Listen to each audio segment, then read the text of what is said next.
Om Shanti. Good morning. 27 दिसंबर 2022 आज मंगलवार है। आज की मुरली में प्यारे बाबा ने हम बच्चों से कहा है कि बच्चे, भोलानाथ बाबा आते हैं, तुम बच्चों को ज्ञान देते हैं, ज्ञान का तीसरा नेत्र देते हैं और जिससे तुम मनुष्य से देवता बन जाते हो। लेकिन बाबा ने कहा है कि इस ज्ञान मार्ग में कई बच्चों की धारणा नहीं होती है और उसका कारण बाबा ने बताया कि मेन कारण तो बाबा ने बताया कि देही अभिमानी अर्थात आत्म अभिमानी नहीं बनते, जिसके कारण फिर नाम रूप में फंस जाते हैं, फैमिलियरिटी में आ जाते हैं और इसीलिए मन फिर इधर उधर भटकता रहता है। और उसके लिए बाबा ने धारणा पक्की कराई है कि यह स्मृति में रहे कि मेरा तो एक शिव बाबा, दूसरा न कोई। तो अभी हम सुनते हैं प्यारे बाबा के मधुर महावाक्य, मीठी मुरली। आज बाबा कहते हैं, मीठे बच्चे, तुम्हें अभी ज्ञान का तीसरा नेत्र मिला है। तुम जानते हो, हर 5000 वर्ष बाद भोलानाथ बाप द्वारा हम यह ज्ञान सुनकर मनुष्य से देवता बनते हैं।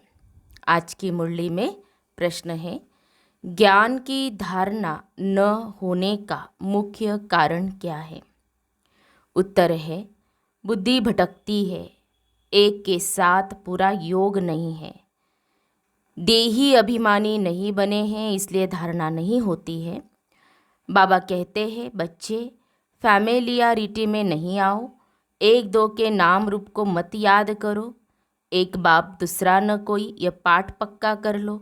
दूसरों के पिछाड़ी न पड़ो, बाप से राय लेते रहो, इससे तुम दुख से लिबरेट हो जाएंगे, धारणा भी अच्छी होगी। मुरली में गीत बजा है, भोलेनाथ से निराला और कोई नहीं, ऐसी बिगड़ी को बनाने वाला और कोई नहीं।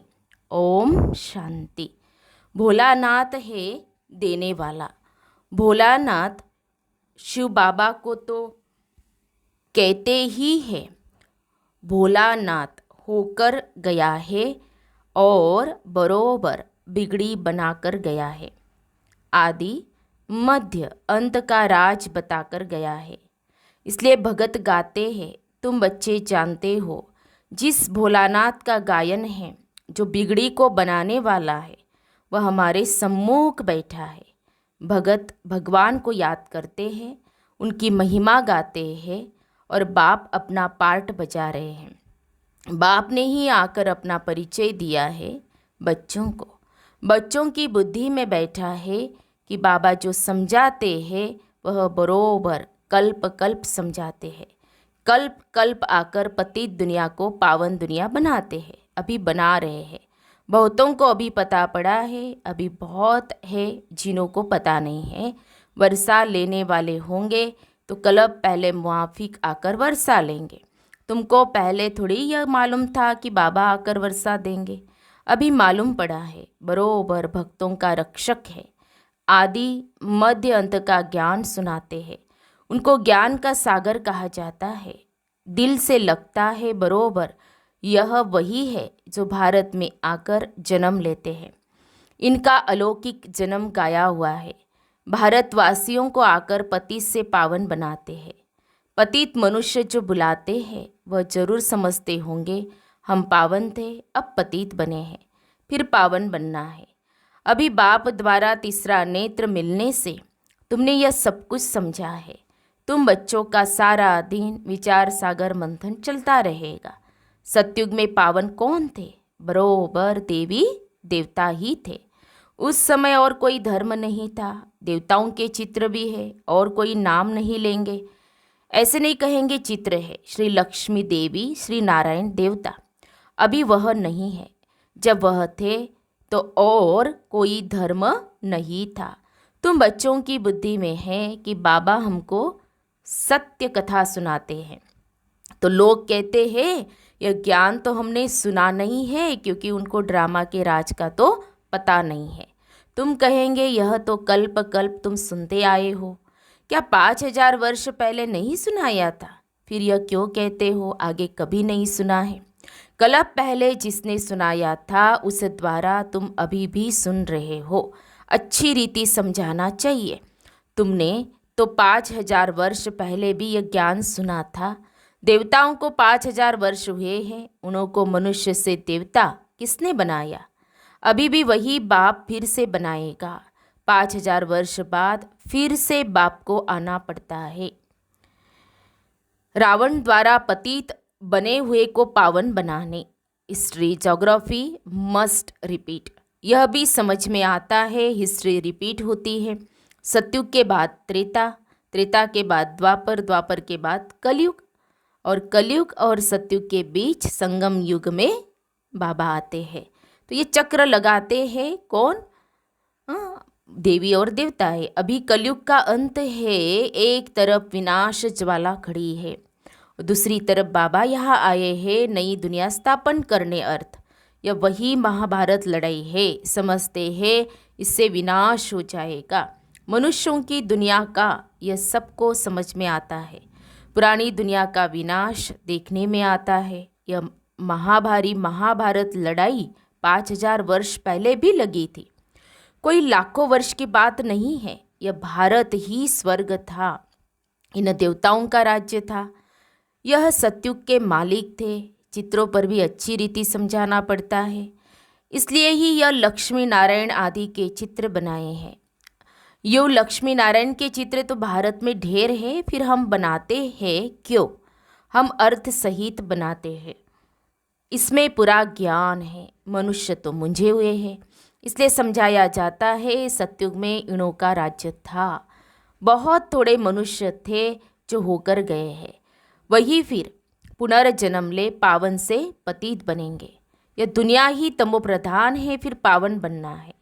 समझानी तो बहुत सहज है। बाप कहते हैं मैं तुमको 5,000 वर्ष पहले की कहानी सुनाता हूँ। लॉन्ग लॉन्ग एगो यहाँ इन लक्ष्मी नारायण का राज्य था, अथवा क्राइस्ट से 3,000 वर्ष पहले सतयुग था। हेवनली गॉड फादर ने हेवन स्थापन किया था। भारत को कहते भी है प्राचीन देश है। इसमें गॉड गॉडेज राज्य करते थे। गॉड कृष्ण, गॉडेज राधे कहते हैं। राधे कृष्ण लक्ष्मी नारायण सतयुग में थे। फिर राम सीता त्रेता में 5,000 वर्ष का हिसाब किताब क्लियर है। जब उन्हों का राज्य था तो बाकी सब आत्माएं मुक्ति धाम में थी। आत्मा तो अविनाशी है, आत्मा का कभी विनाश नहीं होता। ड्रामा में अविनाशी, ड्रामा भी अविनाशी है। आत्मा को 84 जन्मों का अविनाशी पार्ट मिला हुआ है। इतनी छोटी सी आत्मा में सारा पार्ट भरा हुआ है। यह कितनी वंडरफुल बात है। इसको ही कुदरत कहा जाता है। इतनी छोटी बिंदी, कितना 84 जन्मों का पार्ट, 5,000 वर्ष का पार्ट उसमें भरा हुआ है, वह भी अविनाशी, जो रिपीट जरूर करना है। यह बड़े ते बड़ी कुदरत है। परमात्मा भी बिंदी, आत्मा भी बिंदी, परंतु परमात्मा सुप्रीम है। आत्माएं तो सब एक जैसी नहीं है, नंबरवार है। पहले सुप्रीम शिव बाबा, फिर कहेंगे लक्ष्मी नारायण। ब्रह्मा सरस्वती को सुप्रीम नहीं कहेंगे। संपूर्ण तो लक्ष्मी नारायण है, फिर नंबरवार 1-2 के पिछाड़ी आते हैं। मुख्य गायन है देवताओं का। सबसे सुप्रीम आत्मा शिव बाबा की है। फिर सूक्ष्म वतन में ब्रह्मा, विष्णु, शंकर, फिर लक्ष्मी नारायण, राम सीता सब नंबरवार है। नाटक में भी एक्टर नंबरवार होते हैं। सब एक जैसे नहीं होते हैं। कहेंगे इनकी आत्मा सुप्रीम एक्टर है, ये पाई पैसे का एक्टर है। सबसे फर्स्ट क्लास क्रिएटर डायरेक्टर कौन है? करण करावनहार एक ही परम पिता परमात्मा है। अब तुमको सारे ड्रामा का पता पड़ा है। यह है बेहद का ड्रामा। नटशेल में तुमको बताया जाता है। झाड़ का यह देवी देवता धर्म है फाउंडेशन। फिर उनसे टालिया, इस्लामी, बौद्धी, क्रिश्चियन निकले हैं। यह फ्लावर वाज होगा, झाड़ शुभता है ना। बाकी एक एक धर्म के पत्ते बैठ गिनती करो तो कितने होंगे। इस्लामी, बौद्धि सबके मठ पंथ गिने जाते हैं। शिव भोलानाथ यह ज्ञान सुनाते हैं। बाकी कोई डमरू आदि बजाने की बात नहीं है। शास्त्रों में जो आया सो लिख दिया है। वास्तव में है ज्ञान की डमरू। इनको शंख ध्वनि भी कहा जाता है। शंख ध्वनि मुख से की जाती है। यह है ज्ञान की मुरली। ड्रामा के आदि मध्य अंत का राज बैठ सुनाते हैं।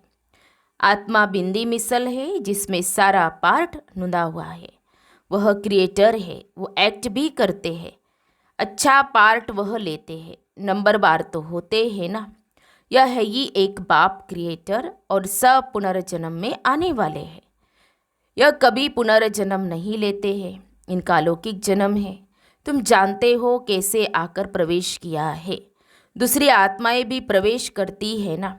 समझो किसके स्त्री की आत्मा आती है, बोल सकेंगी कि मैं सुखी हूँ। बाकी उनके शरीर को बाकी नहीं पहन सकेंगे, क्योंकि शरीर तो दूसरा है ना। भावना है कि यह हमारे स्त्री की आत्मा है, इनको बुलाया गया है। ऐसे बहुतों को बुलाते हैं। अभी तमोगुणी हो गए हैं, इसलिए एक्यूरेट बताते नहीं हैं आत्मा क्या चीज़ है, कैसे आती जाती है। ये ड्रामा में पहले से ही नूंद है। ऐसे नहीं आत्मा निकल कर यहाँ आती, वो मर जाती है, नहीं। बाप कहते ये मनोकामना पूर्ण करने के लिए साक्षात्कार कराता हो। जो ड्रामा में नूंद है सो होता है। सेकंड पास हुआ, ड्रामा में नूंद है। ये बेहद का नाटक है। बाप बिंदी है, बिंदी को भोलानाथ कहते हैं। कितना वंडर है। बाप भी कहते हैं मुझ बिंदी में कितना पार्ट है। ये बातें नए कोई की बुद्धि में बैठ न सके। पुरानों से भी कितनों की समझ में नहीं आता है, तो किसको समझाने में मूंझते हैं। जैसे रेडियो में कोई बात करने में मूंझते हैं, इसमें मुरली बड़ी फुर्ती से चलानी है, वो पढ़कर सुनाते हैं। और यह है ओरली। बाबा भी सब कुछ ओरली सुनाते हैं। तुम्हारी बुद्धि में धारणा हो रही है। तो बाबा ने कहा कि कल पहले भी तुमने धारणा कर बहुतों को सुनाया है, फिर वह ज्ञान खत्म हो गया, अब फिर रिपीट होना है। यह ज्ञान कोई साधु संत की बुद्धि में नहीं है। वह परमात्मा को नहीं जानते। वह कह देते हैं आत्मा परमात्मा में मिल जाएगी। मिलेगी फिर कैसे? अभी तुम्हारी आत्मा जानती है कि हमारा बाप आया है, हमको नॉलेज दे रहा है, फिर हम बाबा के साथ घर जाएंगे। ये तुम बच्चों को रूहानी नशा है। यह है तुम्हारा प्रवृत्ति मार्ग। बहुत तुमको कहते हैं कि तुम तो कुमार अथवा कुमारी हो, तुमको विकारों का अनुभव ही नहीं। हम तो विकारी गृहस्थ में रहने वाले हैं, तुम हमको यह ज्ञान कैसे दे सकते हो? हम है युगल, हमको बैचलर कैसे समझा सकेगा? हमको तो युगल समझाए जो अनुभवी हो, विकार में गया हुआ हो, वही हमको समझा सकते कि हमने ऐसे जीत पाई। तो ऐसे ऐसे बाबा के पास पत्र आते हैं। बात तो ठीक है, अब ऐसे अनुभवी से पत्र लिखाना चाहिए जिसने भले शादी की हो परंतु पवित्र हो। कोई को बाल बच्चे थे फिर पवित्र बने हैं। ऐसे ऐसे हमको समझाए। ज्ञान तो बहुत अच्छा है, परंतु कोई तीखा समझाने वाला नहीं है तो मैं मूंझ जाता हूँ।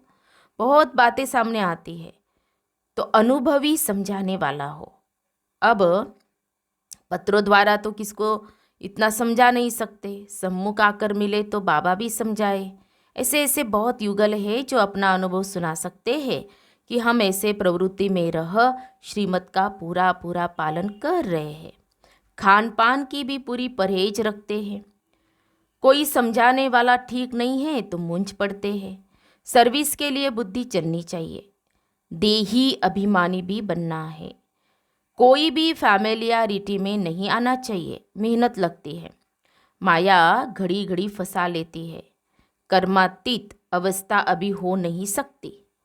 बहुत एक दो के नाम रूप में फंस पड़ते हैं। फिर बाबा को लिखते भी नहीं कि बाबा यह तूफान आते हैं, सच नहीं बताते हैं। बाबा को लिखे तो बाबा युक्ति भी बताए। कोई कोई सच लिखते हैं। शिव बाबा तो सब कुछ जानते हैं, समझाते हैं। अगर ऐसी कोई चलन चली तो धर्मराज द्वारा बहुत दंड भोगना पड़ेगा। सारा दिन ख्यालात चलते रहते हैं। सेंटर पर आते हैं, कहते हैं फलानी बहुत अच्छा समझाती है, परंतु अंदर शैतानी भरी पड़ी होंगी। और यहाँ तो एक के साथ योग चाहिए, बाप के सिवाय दूसरा न कोई। क्यों दूसरे के पीछे पड़े? धारणा नहीं होती है तो जरूर कहा बुद्धि भटकती है, फिर राय भी नहीं पूछते हैं, डरते हैं। तो बाप कहते मामेकम याद करो, इस याद से ही तुम्हारे विकर्म विनाश होंगे, दुख से तुम लिबरेट हो जाएंगे। मुक्ति तो सब मांगते हैं, मुक्त होते हैं दुख से, फिर सुख में आएंगे। जीवन मुक्ति सबके लिए है, परंतु पहले मुक्ति में जाकर फिर जीवन मुक्ति में आना है। अच्छा, मीठे मीठे सिखी लदे बच्चों प्रति माता पिता बाप दादा का याद प्यार और गुड मॉर्निंग। रूहानी बाप की रूहानी बच्चों को नमस्ते। हम रूहानी बच्चों की रूहानी बाप दादा को याद प्यार और नमस्ते नमस्ते। ओम शांति ओम शांति ओम शांति। गुड मॉर्निंग बाबा, शुक्रिया बाबा, थैंक्स बाबा, पद्मा पदम, शुक्रिया बाबा आपका। धारणा के लिए मुख्य सार। आज की मुरली का सार 2 पॉइंट में। पहली पॉइंट है, बाप समान ज्ञान की शंख ध्वनि करनी है, सिर्फ पढ़ करके नहीं सुनाना है, धारणा करके फिर समझाना है। दूसरी पॉइंट है, खान पान की बहुत फरेज रखनी है, श्रीमत का पालन कर प्रवृत्ति में रहते हुए कैसे पवित्र रहते हैं यह अनुभव दूसरों को सुनाना है। प्यारे बाबा का वरदान है, साधन व साल्वेशन के प्रभाव में आने के बजाय प्रकृति को दासी बनाने वाले विजयी भव। कभी भी योगी पुरुष व पुरुषोत्तम आत्माएं प्रकृति के प्रभाव में नहीं आ सकती। आप ब्राह्मण आत्माएं पुरुषोत्तम और योगी आत्माएं हो। प्रकृति आप मालिकों की दासी है, इसलिए प्रकृति के कोई भी साधन व साल्वेशन आपको अपने प्रभाव में प्रभावित न कर ले। साधन साधना का आधार न हो, लेकिन साधना साधनों को आधार बनाए, तब कहेंगे प्रकृति चित विजयी आत्मा। स्लोगन है, एवर रेडी वह है जो हर घड़ी को अंतिम घड़ी समझकर चलते हैं। एवर रेडी वह है जो हर घड़ी को अंतिम घड़ी समझकर चलते हैं। तो हम सब ने सुने प्यारे बाबा के मधुर महावाक्य। आज प्यारे बाबा ने विशेष हम बच्चों को अटेंशन दिलाया कि बिगड़ी को बनाने वाला एक भोलानाथ है, और भोलानाथ आकर के बच्चों को ज्ञान का तीसरा नेत्र देते हैं, जिससे मनुष्य आत्माएं देव आत्मा बन जाती है। और बाबा ने कहा कि विशेष यह अभ्यास करो, देही अभिमानी अर्थात आत्म अभिमानी बनने का। तो इस पर सभी क्या करेंगे? अटेंशन देंगे, तभी क्या होगी? धारणा होगी। अच्छा, ओम शांति।